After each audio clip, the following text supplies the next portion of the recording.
The End of the Road, written by Phil Ben and narrated by Revital. סוף הדרך. פרולוג. הגיבור, פיליפ, יהודי מצרפת, עלה ארצה ב-1979. הוא עושה את הדוקטורט שלו במתמטיקה בטכניון. ביולי 1980 הוא פוגש ומתאהב בסילביה, נערה צרפתייה, נוצריה יפהפייה.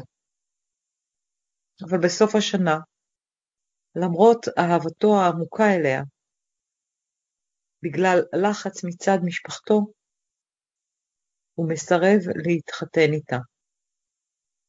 הם נפרדים, וסילביה חוזרת לצרפת, בעוד שפיליפ נשאר בארץ.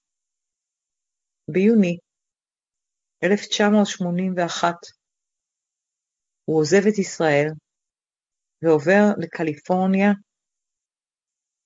באוניברסיטת סטנפורד. את כל האירועים האלה אפשר לקרוא בסיפור הקודם, סתם סיפור אהבה. פרק 1. כמה שנים חלפו? בסוף 1988 עזבתי את ארצות הברית וחזרתי לצרפת. אולי אתם תוהים למה לא חזרתי לארץ. הסברתי לכולם כי התגעגעתי למשפחתי, לחיים בפריז, לשפה ולתרבות הצרפתית. אבל למען האמת, ההחלטה הזו נבעה מסיבות הרבה פחות אציליות.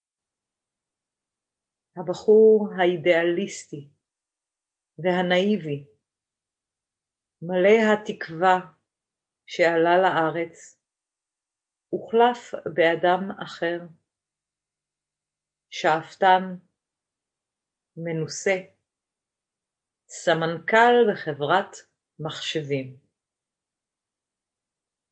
התבגרתי, הפסקתי לחיות בסרט, החלטתי שאני רוצה להרוויח כסף.